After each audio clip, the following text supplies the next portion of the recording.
What happens when your work is rooted in educating others? Not in a textbook way, but in a lived, breathed, passed down through generations kind of way.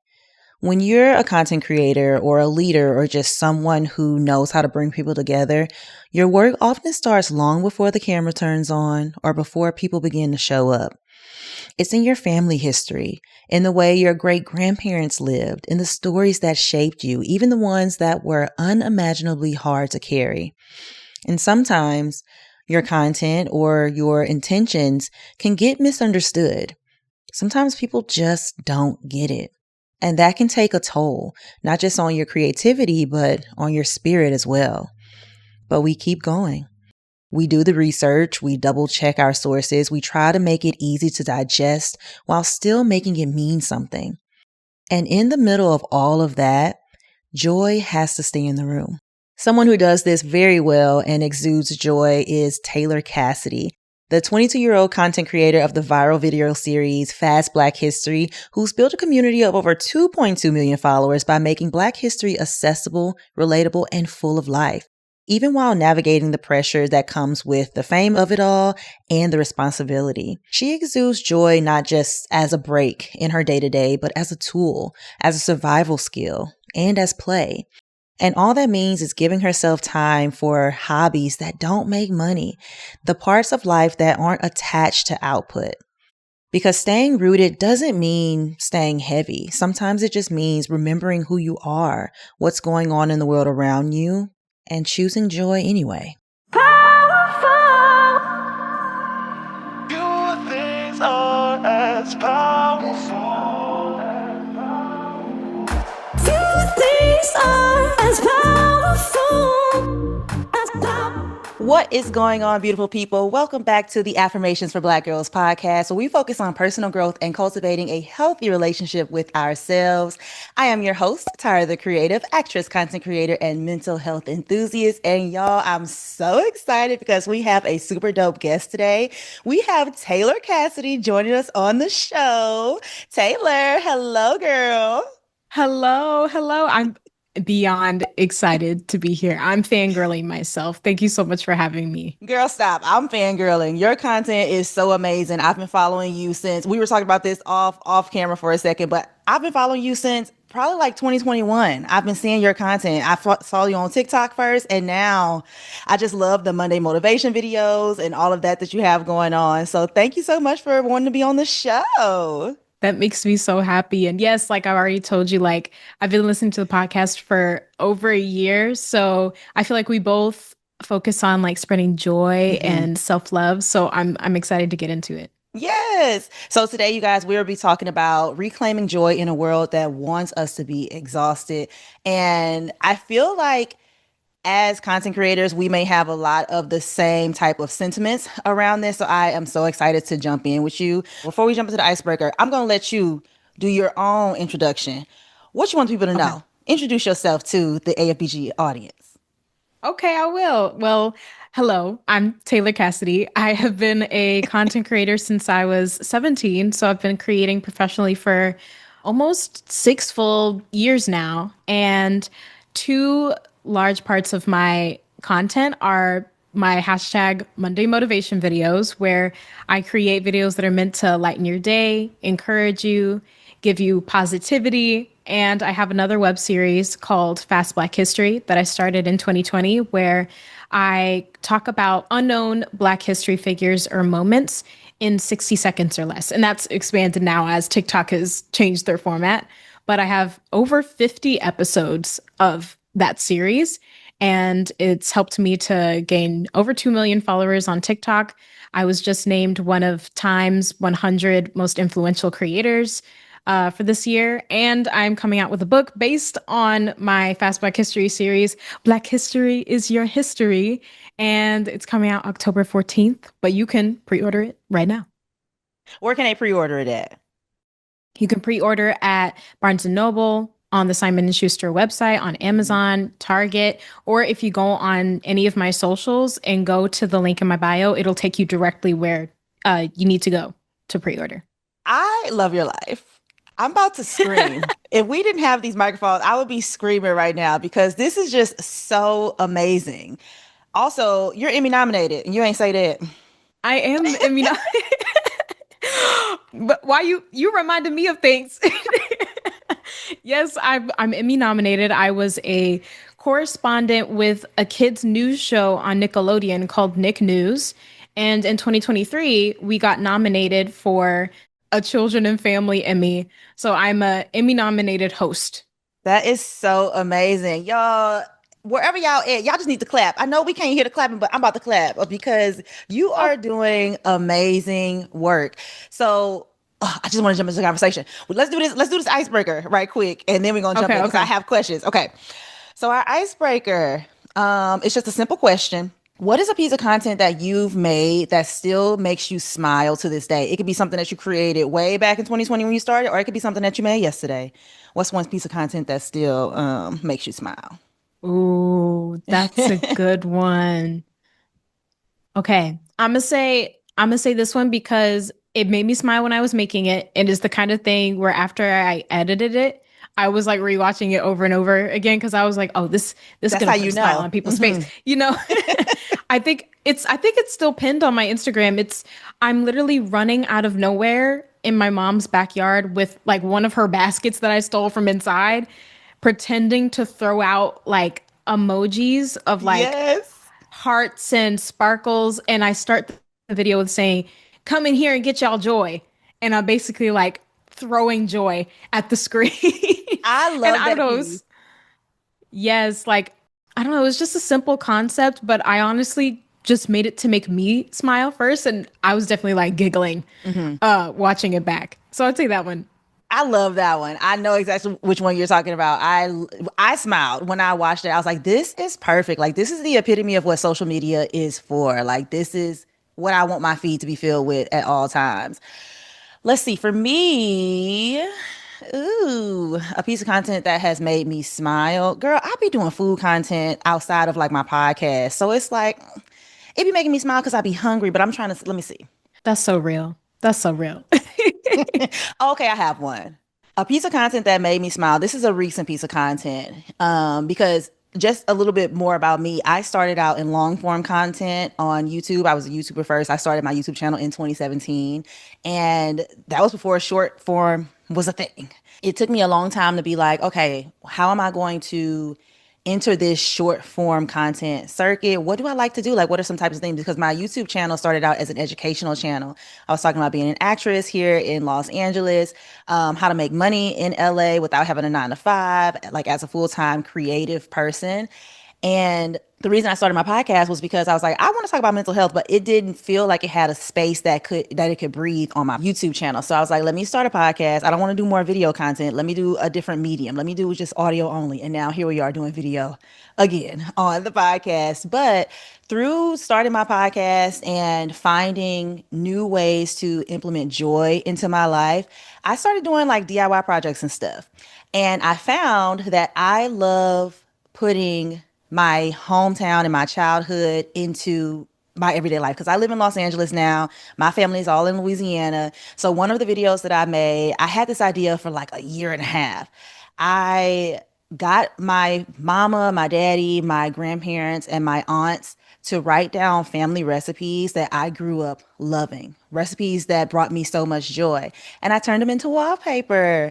And now it's wallpaper in my kitchen and it's all of their handwriting. And every time I look at that video, I'm just like, oh my gosh, I just love this so much. So that would be my piece of content. That is so special. I'm about to steal your idea. That's Do not like just do for it. kids in Yes. my house.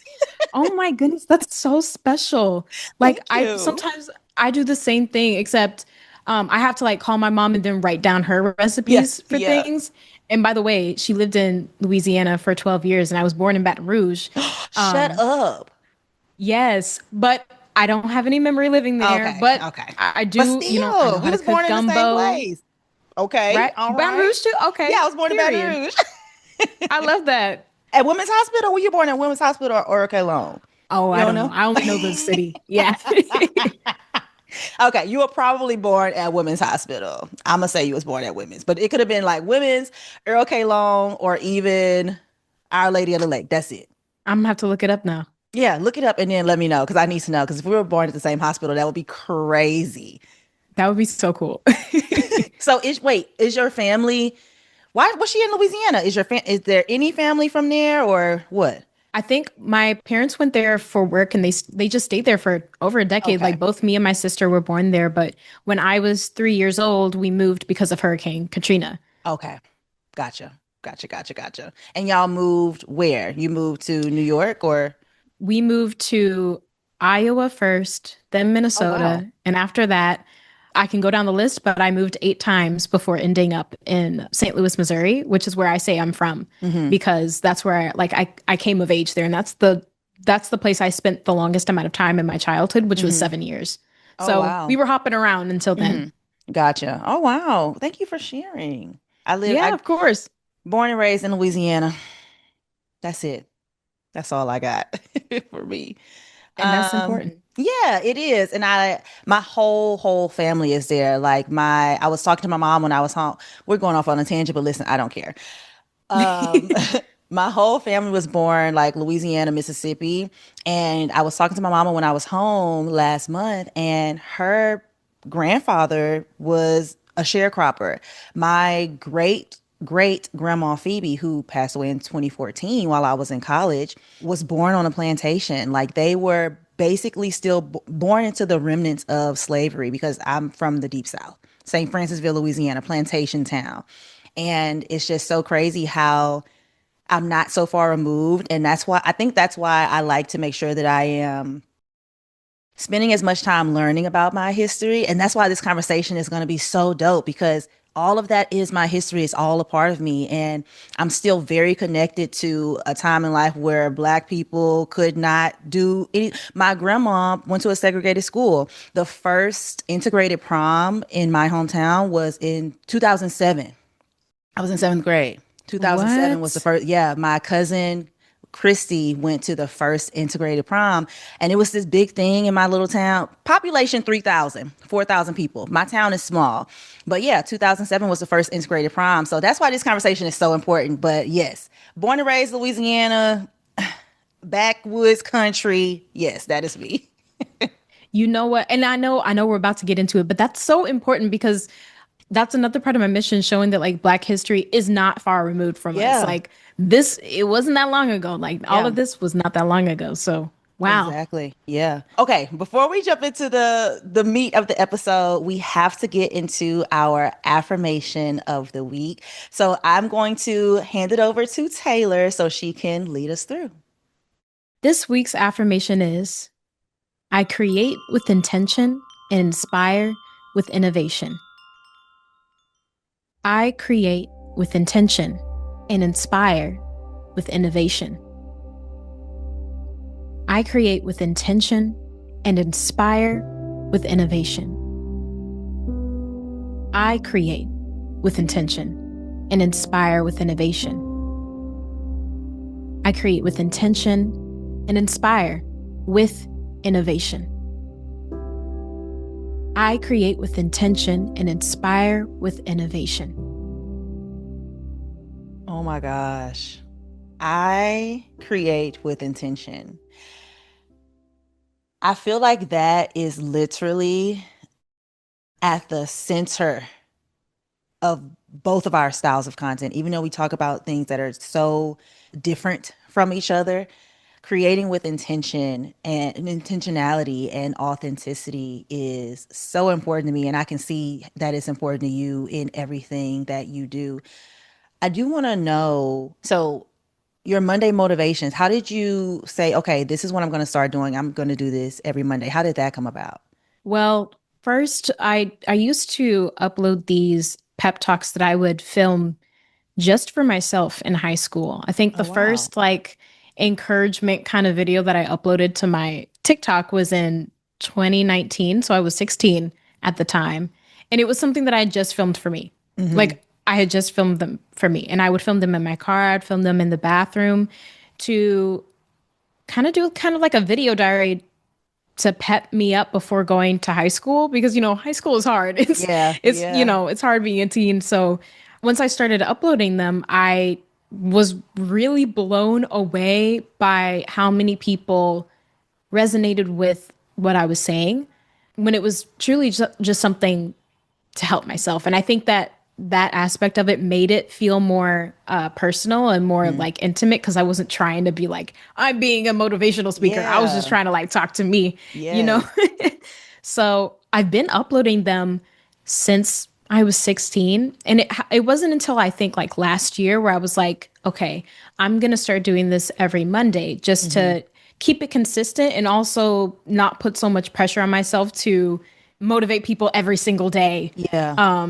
Because, you know, you could get burnt out from that too. Like sometimes you're not having a good month. How are you going to motivate Exactly. somebody every single day? So that's how that came about. Oh, I love that. I love that so much.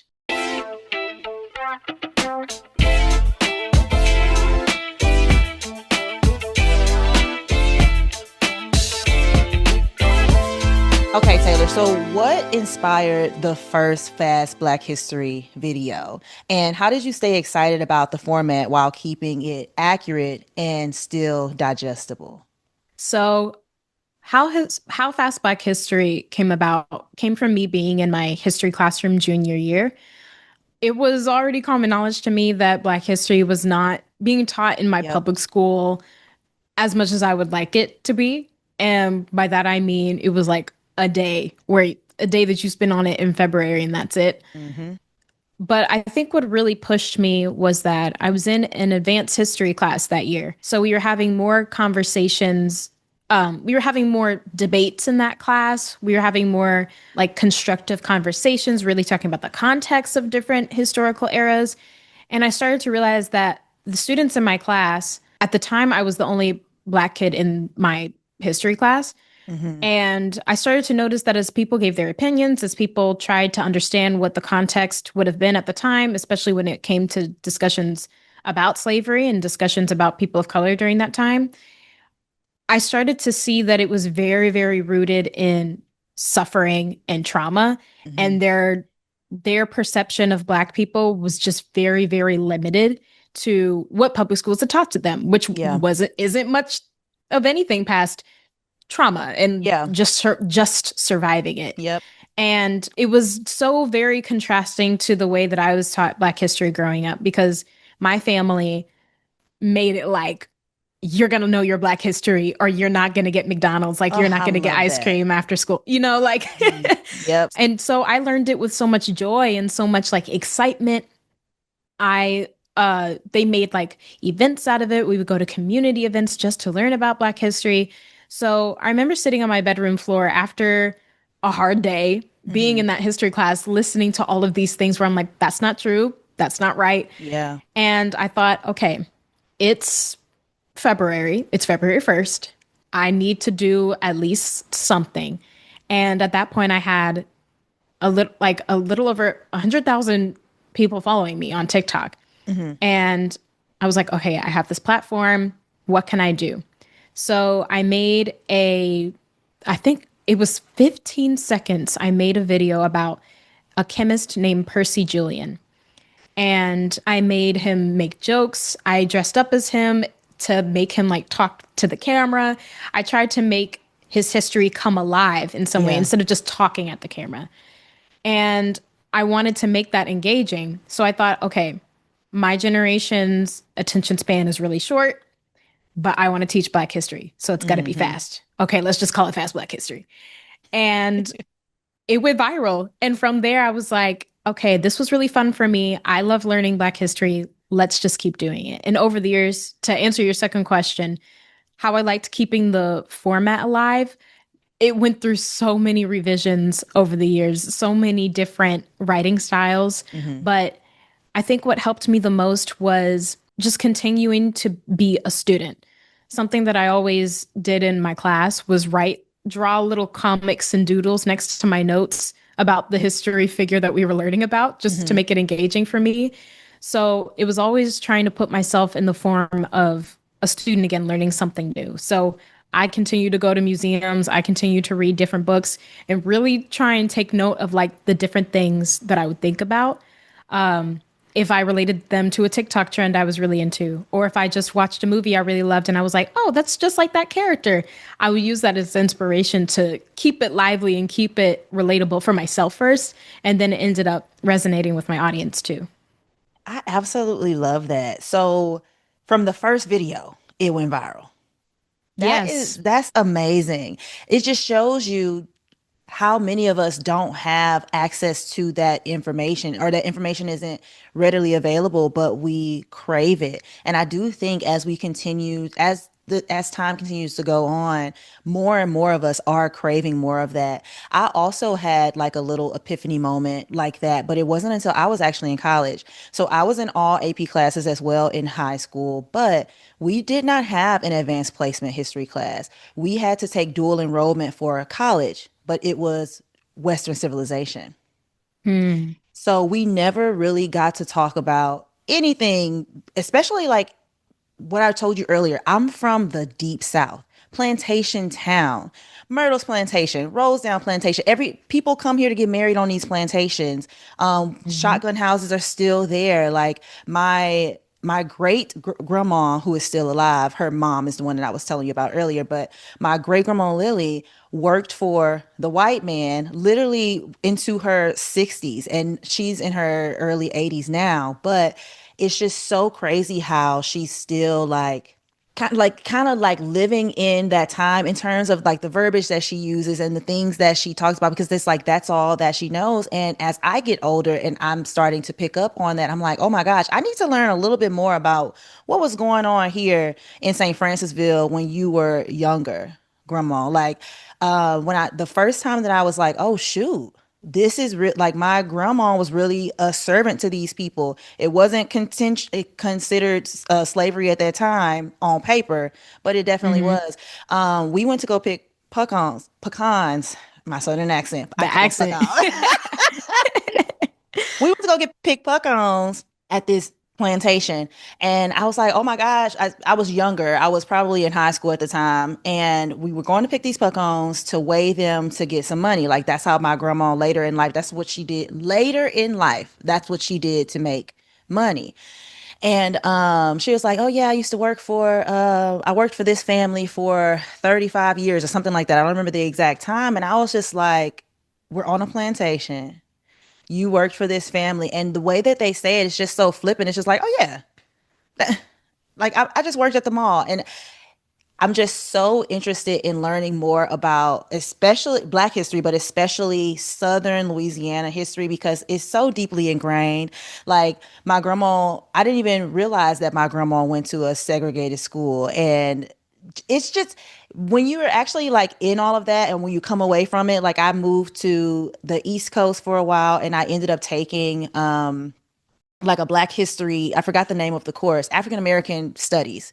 I took an African American Studies class, and that was the first time I learned anything about Black history for real. Because in St. Francisville, Louisiana, Martin Luther King Jr., that was the And extent that's it. of my knowledge of my history. And I didn't necessarily grow up with parents that were like you're saying, oh no, you're gonna learn this or you ain't getting McDonald's. But it's because the place where we grew up, they want us to stay in a space where we are ignorant about what's going on so that things don't change. So I just think it's so important. And I'm just so glad that you're on the podcast because I want to talk about stuff like this way more often. And I do think if I would have had a book like this growing up, because it's so digestible. I have not read, I've skimmed through it, but I haven't read through the whole thing. But you guys, I'm talking about Taylor Cassidy's book, Black History is Your History.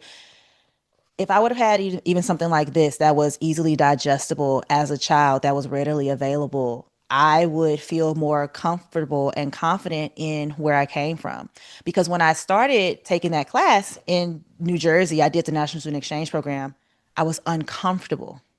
Hmm. I had never been around so many confident Black people that knew where they came from, that knew who all these people was. And I just felt small, but I felt small in a way like, oh no, Tyra, we gotta figure this out. We gotta learn more about this. So you are doing important work.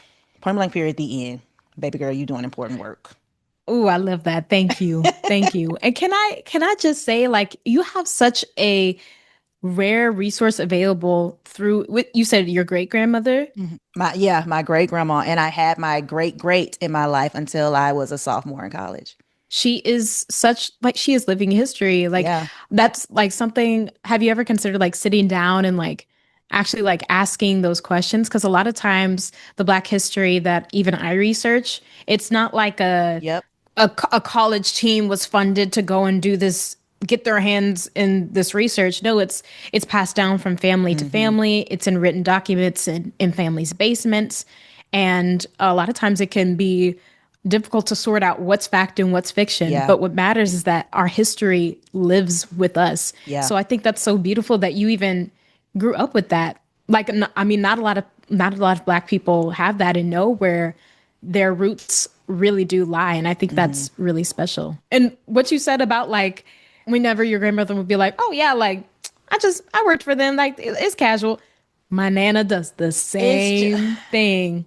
oh my The same gosh. thing. It One is time so we were, crazy. right? One time we were eating, I think it was like Thanksgiving dinner. My Nana not even looking up from her plate. She was like, oh yeah, I used to go to school with one of the Little Rock Nine. I said, I'm sorry, what?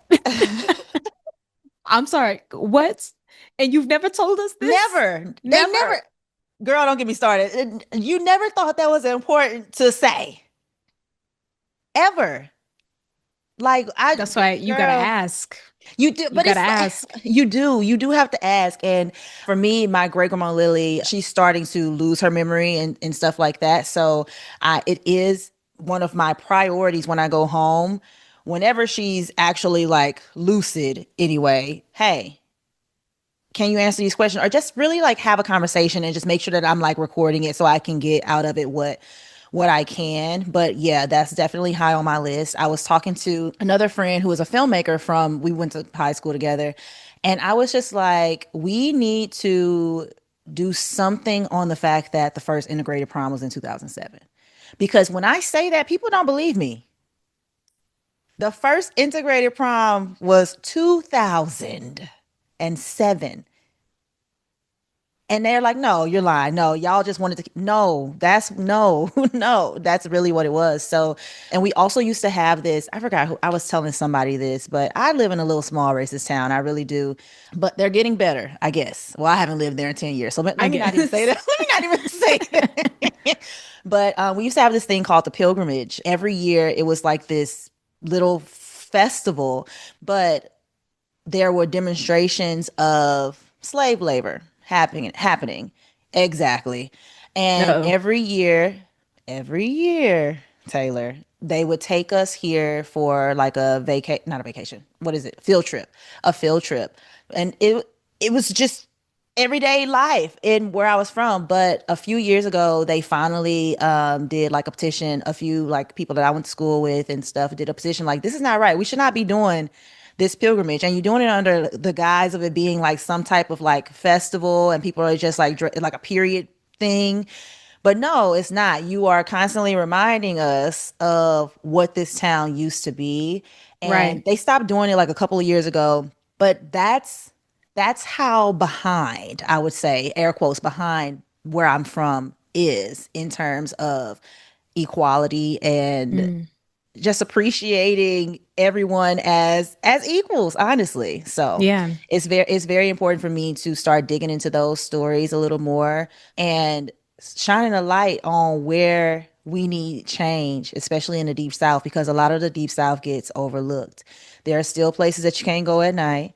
Growing up, I lived on a street called Highway 10. Well, it's a highway, but it's basically a street because it's St. Francisville, Louisiana. But I lived on Highway 10, and if you turned on one specific road, KKK flags all down the road, and they're so proud.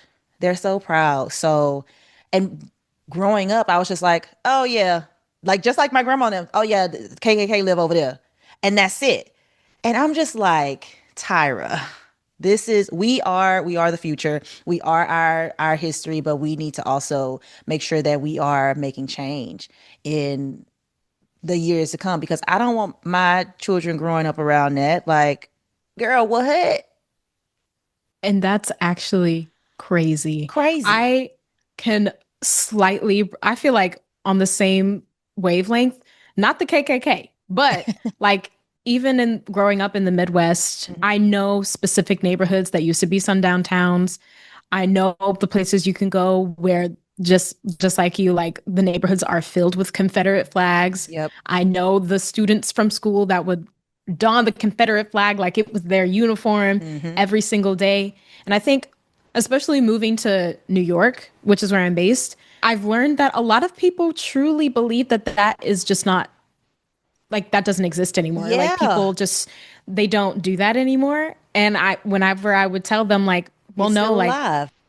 it's still truly it's really, really alive. And you know, a lot of especially with a lot of Black history being tampered with in public Yeah. schools by the government recently. I've always said, like, from the beginning and now, it doesn't matter what the government allows in terms of teaching Black history.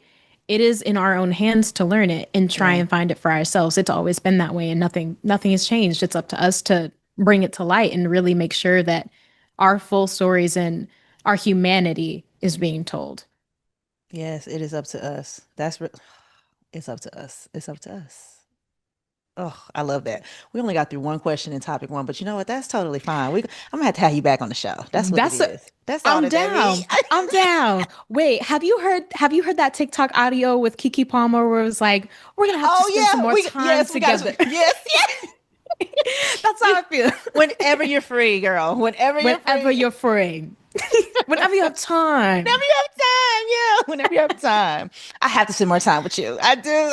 Yes, I that sentiment 100%. Okay, let's move on to topic two because it's already 1:46.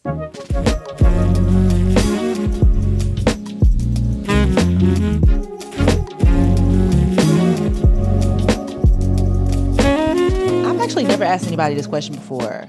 Do you ever feel like people expect too much from Black creators?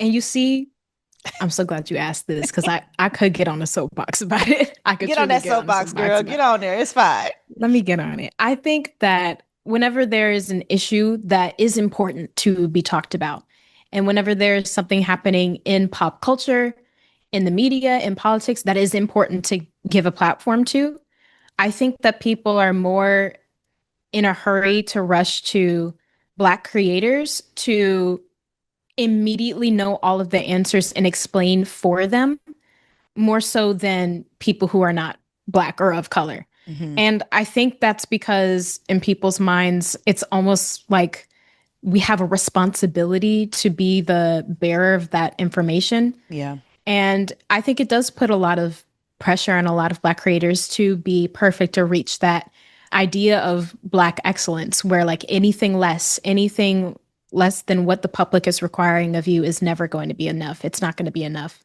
And you're like, if you are not performing as to what the public is expecting you to, then you're not performing at all. You know, you're not worth being listened to at all. Mm-hmm. And you know, even I've experienced this where I've had to take time to learn about certain things myself or learn about topics people would be pressuring me to talk about myself Yeah. before I said a word. Because if I listened to the public and just immediately started yapping because everybody is like, you need to do this, you need to do that, I would have looked crazy because I would have been speaking from an uninformed mind. I think that it's important for creators to talk about things that are important to them and that are important Yes. that are happening in society. Yes. But I do feel that it's almost like people expect Black people to carry everyone through the storm because we have fought for ourselves so well in the past. But we got to give Black people a break. I'm sorry. Yeah. We got to give each other a break. We have died for causes. We have lost families, lost jobs over fighting for certain causes. It is not completely our job to fix the entire world because we're not the ones who broke it. Exactly. Girl, oh, I'm about to scream. I think for me, especially since I am more in the food space, like especially on like Instagram and TikTok and those types of things, I'm in the food space more so. Sometimes I feel like I, air quote, can't talk about issues that are going on in the Black community because I haven't talked about other issues that are Mm. happening in the world. And people are so quick to say, well, what about this? Well, you weren't, I didn't hear you last year when such and such happened. And I'm just like, I personally tend to stay out of it. And when I do want to not even put in my 2 cents, but offer space. I do it on my podcast. And I do it here in a way where it's more so talking about the mental health around whatever the thing is. I don't like to get super into everything because I don't have a political stance on outwardly. I don't outwardly have a political stance. I don't outwardly speak on things, but I wish it wasn't like that because like you said, it's important for us to talk about things that are important to us. So when a political issue, or not even just political, but anything, when an issue arises and it is important to me, I wish the internet was a little more graceful in Mm. accepting what I have to say. And on the flip side of that, as a food creator who is from the Deep South, who frequently shares recipes from previous generations of my family and like where I'm from. How could I even say this? Girl, they didn't try to take my black card. I've been called nigga this, nigga that. It's just, and black from black people as well Hmm. as everybody else. I'm like, dang, I'm getting it from every which way. So recently, well, this was like last year, I think. I did a video about a white potato pie. Now, white potato pies are from the Great Depression. They were popular in the 30s and 40s. And my great grandma, Willie Mae, who passed away 2 years ago, made this every Thanksgiving and Christmas. I grew up, this is one of my favorite pies. It's delicious. So I had a partner, and the thing is, why I was so much was because it was for a partnership. I shared this Mm. recipe Hmm. and they posted the video, keeping that in mind. They posted the video, and in the video, I'm just like, this is a recipe from my childhood. My grandma made this every year, blah, blah, blah. Oh my God, black people just be doing anything. Girl, I'm about to take your black card because what is this? What is a potato pie? What is wrong with you? People, stuff like that. And then Kev on stage took it and ran with it. He posted, girl, yes, No, listen, yes, he took it and was like, because the backstory behind no, that, listen, the backstory behind that, he had been getting slack on Instagram because he likes pumpkin pie. And you already know the discourse with black people and sweet potato pie versus pumpkin pie, all of that stuff. So he came across my video and was just like, well, this white potato pie, I ain't never heard of this. He didn't say anything bad, but the comments were what was getting to me. And it was all black people. So I do think that it's hard for us as black creators, but a lot of times, especially in the niches that I'm in, it's a lot of black people that be like, girl, what? But long story short, I just use that as a time to educate versus like what I wanted to do was curse everybody out. I didn't do that. yeah.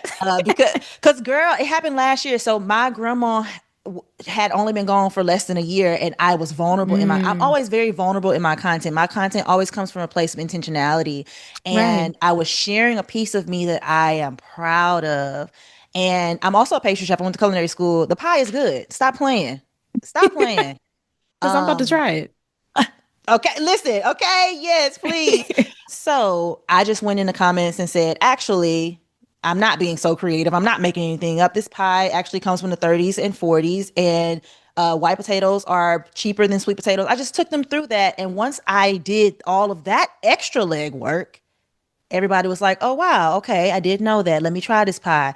And so many people tried it. I even took some to Kev on stage and we made another video to like get, the Okay. awareness around it. Yeah, so it ended up being good, but I had to go through all this rigmarole at the beginning Yeah. because of that. So I do think people do expect a little bit too much out of us, but they also, when it comes to like your content, I feel like people, and this is a everybody thing, they don't really care what they say to you. And they don't, when it's on the internet, they don't really treat you like a real person whenever they're commenting. And I know 99% of y'all wouldn't say that if we was in person. Okay. And first of all, I'm so sorry that happened because that's Thank you, so girl. tough because it's Yeah. something that was from your heart. You Yeah. knew it was from your childhood, from your Black family, from your Black experience. And I think that's something that has, how do I say? It's something that I explore a lot in my content, specifically with my YouTube content. Mm, It is kind of a hive mindset that sometimes we can get into as Black people of categorizing things as this is Black and this is not, yeah. because we can really easily fall into putting ourselves in our own made up stereotype or putting ourselves in such a hard box that we don't even see our own history whenever we look at it. Hmm. And a lot of times, whenever I share content, that maybe a Black person will go into the comments and be like, Yeah. those are white things. Like, what, like, Black people don't do this, Black people don't do that. Well, But I'm Black, baby, and I do it. So what is you talking about? exactly. And I try to make it a space where Black people can come and be themselves and Mhm. find themselves in the things they do. Because more often than not, Black people are associated with every single detail, Yeah. every single thing that has been deemed not Black or Yep. not white. And most of the time, the people that are doing that are not Black people. Hmm. So whose stereotype are we really playing into? Yep. I could go on another soapbox about Girl. that because I know where that like hive mindset does come from the civil rights movement of the civil rights movement and moving into like the 70s and 80s, trying to claim pride in African identity more. But over time, I think with specifically the internet, this idea of being Black as one thing has kept us from a lot of our own history. So Yeah. I'm sorry that happened. And honestly, you taught me something. I'm about to go look up Black people Great Depression recipes. Yeah, yeah, because and I will say, like, there were also a lot of people coming to me or in the comments saying, "No, she's right, y'all. I grew up eating this pie. I'm from the East Coast and all that." And I learned that I was like, "Oh shoot, apparently the pie originated on the East Coast, like in the Maryland, Baltimore area." And I was like, "Oh shoot, I want to look this up a little bit more because when I was in the comment, so this is what happened. I'm asleep. I'm taking a nap. My best friend Mhm. called me and was like, well, no, my best friend husband's called me. I was like, why is Pat calling me? He was like, Tyra, did you see what? And he from Mississippi. Tyra, you saw what happened on the internet? He was like, man, I think you need to go and do something, man. You need to do something. So I was like, Pat, what are you talking about? He was like, look at your Instagram, man. So I looked at my Instagram and it's being blown up. And the my first thought, my heart dropped because I had another video that went viral. I do a lot of work with Taste Made, so it's food content. So I had another video that went viral with them, like not even a year prior. I made something called Dixie Cups, which is a frozen Kool-Aid cup.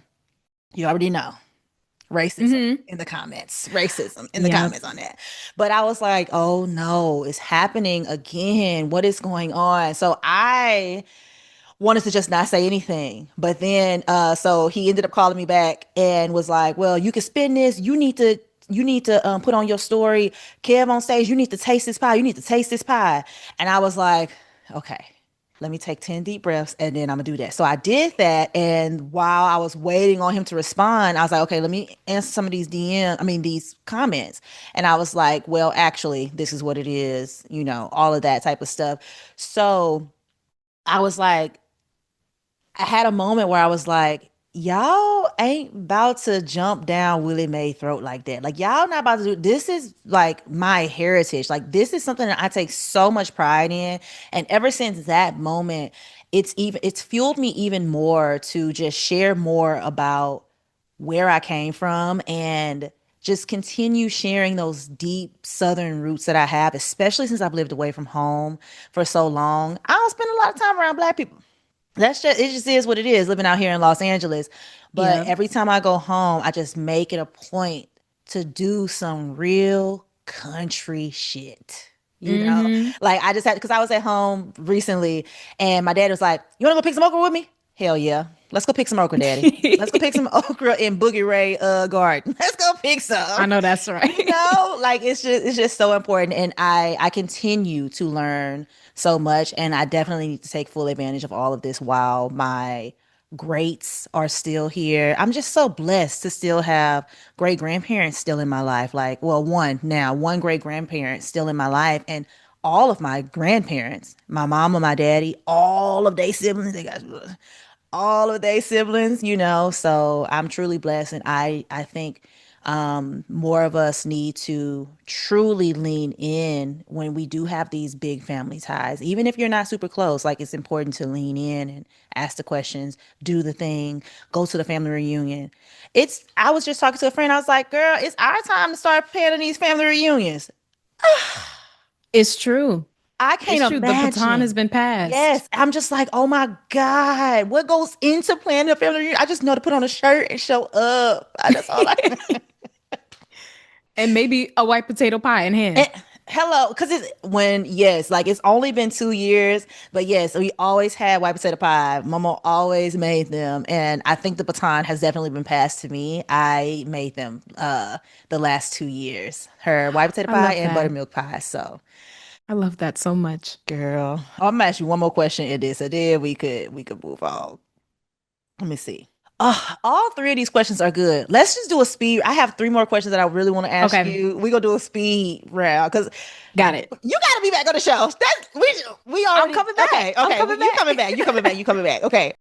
Now, y'all, I know it feels like we were just really getting into it, but Taylor and I were really connecting over where our love for content began, our lineage and family history as African American women, and setting boundaries as creatives, as well as celebrating the publishing of her book, Black History is Your History. We were in it, y'all. It got a little too good to stop. And as Keke Palmer said, I need to spend more time with you, girl, because this conversation was everything. Now, we did decide to split it up into 2 parts, so make sure that you come back next week for part 2 of this episode. And trust me, y'all are going to want to hear this. I will see you guys again. Thank you all for listening to this episode. This is all that we have for you this week. Do not forget to subscribe to the YouTube channel if you are listening on your favorite listening platform. We do have a YouTube channel, and there is a video version of this episode, so go check it out if you are a visual person like myself. So subscribe to the YouTube channel. Make sure you rate the podcast, review it, and leave us some encouraging words. Leave us some love down there. It is so important for us to get great reviews on the podcast so that people know that we over here doing our thing. And make sure y'all go and follow Taylor on her socials. They are linked in the show notes. Thank you guys so much for listening. I am already so excited for you guys to hear part 2 to this episode. Make sure you tune in again on Monday, again in 1 week, to listen to part 2. Thank you guys again for listening. This is Affirmations for Black Girls. Few things are